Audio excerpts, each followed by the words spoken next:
What is up, guys? Caxgiving here, and today, man, that was bad. I am loving the Thunderlord, and I love killing stuff with the Thunderlord. So in this video, we are going to be taking the Thunderlord through every single raid and raid encounter available in Destiny 2 and seeing how it performs. Now, I did already do full raid videos on the Last Wish raid and the Leviathan raid with the Thunderlord. So if you've already seen those, there's going to be timestamps in the description down below, so you can just skip ahead to whatever raid or raid lair you haven't seen this weapon in. But for those of you who haven't seen those other two videos, I thought I would present all four in one package. So before we go up against these raid bosses with the unlimited power of the Thunderlord, it is Black Friday. So some sales I wanted to let you guys know about. Number one, ASTRO is having a Black Friday sale with up to 30% off. So if you want to snag those headphones, like I've been using the 840s for years, like they're so good, but they are quite expensive. So this is definitely your opportunity to snag those for much less than usual. Now, in addition to that, my merch is on sale. Use the code you see on screen to save 10% over the weekend. Great way to support the channel. The hoodies are shockingly soft, boy. Let me tell you. And also, GuardianCon 2019 is coming up. I am booked. I am going. And if I see any of you guys wearing this merch, I will definitely come up and say hello. Now, let's get started with examining the Thunderlord really quickly. What are its exotic perks for those who may not be in the know? Well, first off, it's got the intrinsic perk Rain Havoc. Kills with this weapon generate lightning strikes from above. In addition to that, it has lightning rounds. This weapon fires faster and more accurately the longer the trigger is held. Continuous damage generates lightning strikes. Now, this is kind of why we're using this weapon against these bosses. The fact that it will increase its rate of fire over time means that it will increase its damage output as well, and that's also added on by the fact that it generates lightning strikes to cause even more additional damage. So let's start out here in chronological order with the first Destiny 2 raid, Leviathan. And again, we're just looking at the boss fight. However, Leviathan's boss fight is broken up into many sections. The first part just has you defend the throne room. Here, the Thunderlord, its ad clearing potential really comes into play. Not only is this a weapon that you just have to save and save and save until the boss fight, like something, similar to the Whisper of the Worm or even the Sleeper Simulant, this is a weapon that you can whip out to engage large groups of enemies like the throne room encounter here. So against the war beasts and, scions and stuff charging you, this thing absolutely melts them. Kill one scion and any other enemies nearby are also damaged. Not only that, but the lightning strikes do trigger off each other. So if you have a group of scions or thralls or what have you, and you kill one, it causes a lightning strike, and that other one dies, it will cause usually another lightning strike and another one, and again, it can cause a chain reaction to kill a bunch of adds with basically a single shot. So throne room against the adds, fantastic. But also we have the void room, the big head room, if you will. Here, the Thunderlord's main job would be killing the skulls, and it's totally fine at that.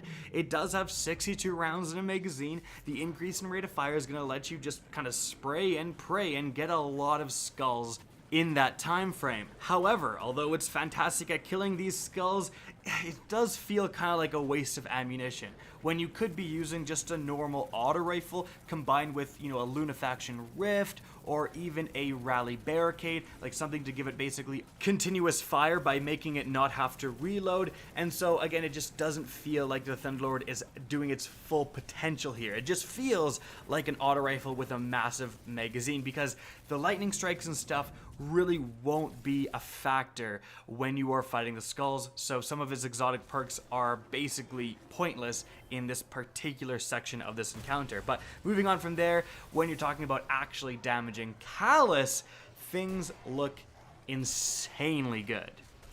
As you can see, with all 6 people using the Thunderlord, which we did do for all the raid encounters, like every fireteam member has the Thunderlord, we absolutely melt Calus. It is an easy 2-plate, and potentially even quicker if I wouldn't have ran out of ammo. That's what happens again when you're using this weapon, to kill skulls and so on and testing it. But yeah, it just melts Calus.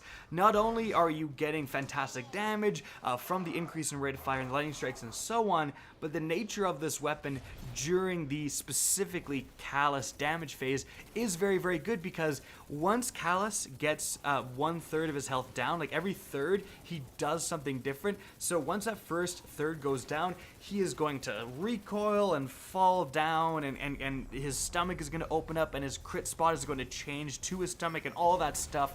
Now, if you're using a Whisper, it is really, really hard to keep your chain going while all this is happening. Same with the Sleeper. Like, if you're using those precision weapons when he is doing this animation, even though he's still available to damage, you're often not shooting or just not even getting crits, just giving up on that damage. But with the Thunderlord, it's a fully automatic weapon. You just really just follow his crit as he falls down. You just keep shooting him. He gets back up. You keep shooting him. It's very easy to hit moving targets, and it's very easy to, okay, he's moved. I'm missing a few rounds. I'll quickly readjust and line my sights right back up on target. And that's something that some of those exotic weapons that really heavily rely on accurate precision shots don't necessarily have. And that's, user friendliness, really.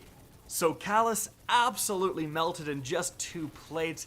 Could definitely do a 1-plater as well if we were going for everything absolutely optimal. So really looking good so far. Let's move on to the next raid Lair released with the Eater of Worlds.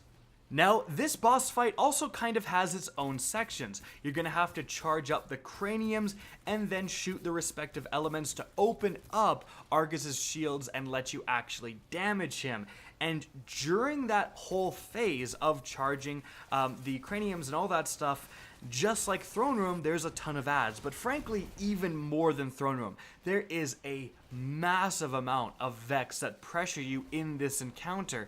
And being able to have a Thunderlord that if you see a group of 5 Vex goblins walking at you in close proximity, just a quick squeeze of 4-ish rounds is going to kill all of them. That's really good, and that's frankly very conservative on ammunition, right? You're not wasting all of your Thunderlord ammo taking care of these ads. 1 magazine, and 1 person with 1 magazine of Thunderlord can deal with all the ads for basically this entire encounter. Its ad clearing potential is super, super good here. Even more so here than the Calus encounter, because in Eater, enemies tend to form tight groups and just chain together lightning so easily. But how is it for actually damaging Argus? Well, as you can see, it's pretty darn amazing. Now, we were on the solar side of this encounter, and I'll explain why that matters in a bit, and we're able to get his health, Argus's health, who has a ton of health, below half. Now, that's pretty fantastic for just shooting a weapon. That's all we're really doing here. We're all standing in a well of radiance, but aside from that, we're just shooting guns. We're not doing anything special. And previously, to get this amount of damage on Argus, you're doing things like Celestial Nighthawk, double Golden Gun, because 1 guy with a tether is just constantly shooting with Orpheus rigs and producing tons of orbs. So you're basically, lining up hundreds and hundreds of orbs so you can get your super off as many times as possible. You're doing all this setup to get the same damage, basically, that we got by just holding the trigger. That to me is very, very impressive. Another huge benefit of using the Thunderlord is those stupid exploding things that spawn and charge at you. You can just shoot those with the Thunderlord. When you're using the Whisper or the Sleeper, those can be a nightmare to kill. But with the Thunderlord, you just hold the trigger once you see them spawn and start to come towards your team, and those things are deadly. They can wipe, quite a few people if they hit. But anyways, you just hold the trigger and then, oh, they're coming, slightly move your aim right on those things, kill them, go right back to Argus. In no time at all, you've saved your team and you're right back to DPS. That's a great feature of the Thunderlord. Now, here's the thing. We were able to do so much damage because we were on that solar side. The prisons that Argus shoots at you keep hitting the rock if you position yourself correctly.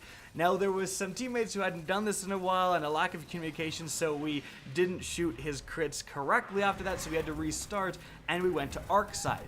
Things turned out quite a bit differently. We got hit by those prisons quite a bit because we were all kind of standing together in the Well of Radiance, and the Thunderlord, although it still easily took down a third of his health, it was a 3-phase. So, although it's very, very possible to get an easy 2-phase with the Thunderlord, you do have to have that positioning correct, or you can just use someone with a banner shield that will block the incoming prison things, and the other 5 teammates can just go to town with the Thunderlord.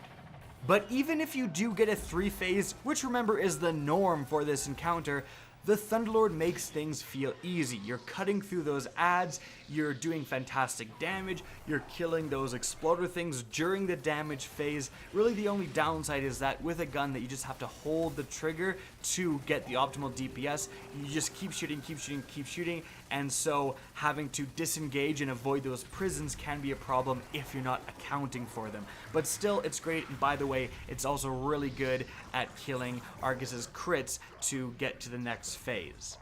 Now, moving on from there, we have this Spire of Stars raid lair. And this boss fight, just like always, the first part is killing quite a lot of adds. However, I would say the Thunderlord is most optimal in Eater of Worlds when it comes to killing those adds. Again, they group up very close and very often. In Spire, there are Scions who are quite susceptible to the lightning strikes, but, you know, the enemies aren't grouped up as much, and also Cabal just have more health. Like, a Legionary is going to be able to tank a lightning strike, whereas other adds potentially wouldn't, so it's a little bit harder to get those chain reactions that you get against other enemy factions. But even though it's not at its, you know, most optimal here, it's still very, very good. It still cuts through those adds, and during the first part, when you do have to destroy the ships and so on, you often are under a lot of pressure when you are standing on those plates and letting those doors open. There is so many adds coming at you that having the Thunderlord and being able to just cut through all of them so fast, like way better than any primary, like that is a huge boon, and it's actually quite useful. Now, as for actually damaging the boss, this is interesting because there's quite a lot of ways of damaging him. You can be in the very back with the Whisper, you can run up close with like an escalation shotgun or arc strider or something.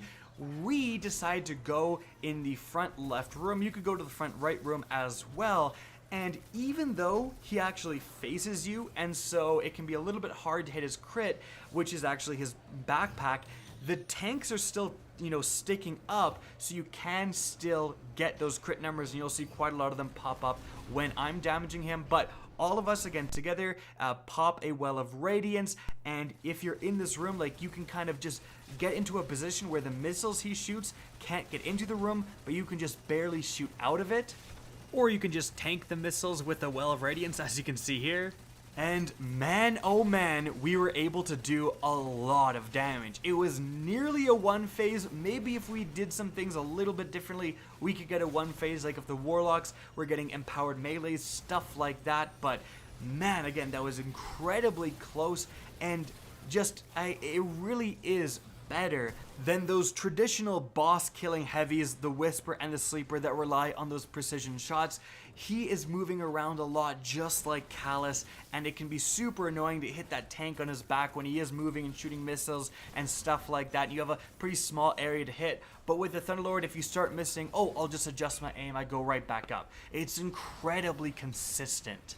And for just how much damage this weapon is doing, and the fact that you get to do it from one of the safer positions, like, yes, you can use an escalation shotgun and potentially 1-phase him, but if he stomps, you know, one time too many, or he missiles you in a weird angle, you're dead, and you're gonna have to restart the whole thing. With this, you can be off again in that room, avoiding all the damage and doing a colossal amount of damage yourself. So, really impressed with the Thunderlord in Spire. Moving on from there, we have the next full raid, the most recent raid, with the Last Wish raid. How does the Thunderlord perform here? Well, there's a whole lot of stuff in the Last Wish raid you need to do, or you can just cheese him. Well, kind of cheese. You're not pulling an Ethernet cord or anything like that. you're simply doing as much damage as possible in a very short time frame. Because if you send all 6 people to one side and he happens to go to one side and open his mouth, you know, usually this would be where you get a little bit of damage in, shoot his eyes, and then keep going with the encounter. But if you ignore the eyes and just go full DPS, you can take down Riven in this short window. Now, normally people are using rocket launchers with cluster bombs or other extremely high damaging things. The Thunderlord is going to have to output a lot of damage to keep up and be able to do this kind of semi-cheese. Well, it does just that. We were able to get Riven down her full chunk of health that's possible in this phase in just this short window. Now, we had to be pretty optimized to make this happen. We had to use a lot of the Dreaming City gear with the mod that made you do more damage in the Dreaming City, which does apply to the Last Wish raid. We had to position our Well of Radiance just right. The Warlock had to get an empowered melee. We had to get a melting point as well at the very start of the damage phase. A lot of things had to go right, but we were able to get it done, which is a huge positive for the Thunderlord. But even if you were doing this legit, I mean, the fact that it can one phase Riven in just a very short time frame, obviously the damage is fantastic. So if you want to just normally shoot this at Riven, you're also going to be hanging in there with the best of the weapons. But also, you know, if you're fighting those stupid Scions or the Taken Hobgoblins, you're gonna melt through those guys. In fact, we had some occasions where we were trying to save the ads to get all the bonuses we could, and so the Warlocks could get their empowered melees and stuff. But I shot one round into one of the Scions, because they're all grouped up, and it chain lightning and killed all of them. All like 8 Scions that were all grouped together on the stairwell, I killed with one shot of the Thunderlord, and we had to say like, okay, no one shoot the Thunderlord. That it's so good at killing ads that we had to ban it from being used because it was killing all the ads too efficiently, and we had none to melee and get bonuses from and stuff. So think about how good that weapon is there. So against Riven, absolutely fantastic. And of course, in the very final damage phase as well, you have to shoot her again. You know, obviously fantastic. And very, very good. You know, this is something that needs to be said at the very, very last part, when you have to kill the Blight inside Riven to fully end this encounter, right? Normally, if you have something like a Sleeper or a Whisper, they get most of their damage from precision. You know, Thunderlord, not necessarily. You can crank that thing up, its rate of fire is going through the roof, and so if you have to kill that Blight and you're kind of a little bit lower on DPS, the Thunderlord can basically do that by itself. So, in conclusion, for all 4 of Destiny's current raids, or I guess I should say 2 raids, 2 raid layers, the Thunderlord performs exceedingly well. All of these encounters, although they're very different raids and raid layers, they all have kind of the same hallmarks of a raid encounter. They all have a ton of ads that pressure you, and then they move on to a damage phase. And having one weapon that's good at both is frankly kind of a first for Destiny 2. That's that good at both aspects of the game. Traditionally, you're looking at exotic weapons that are going to be great at killing those ads or good at DPS and not both. The Thunderlord is legitimately and arguably the most versatile, and I think you could legitimately make the argument for the best PvE exotic in the game right now. It's just insane. Like that a weapon came into the game and has made this much of an impact, and I cannot wait until machine guns are fully added into Destiny 2. Guys, that's it for the video. Hope you enjoyed, found this interesting. If you did, please remember to help me out by simply rating and especially sharing this video. If you guys want to see more Destiny 2 content similar to this, don't be afraid to slap that subscribe button. If you guys want to get in touch with me and keep up to date with the latest channel activity, the best way is to follow me on Twitter at RickCacus. That's linked in the description down below. Again, I hope you guys enjoyed the video, and as always, have a good day.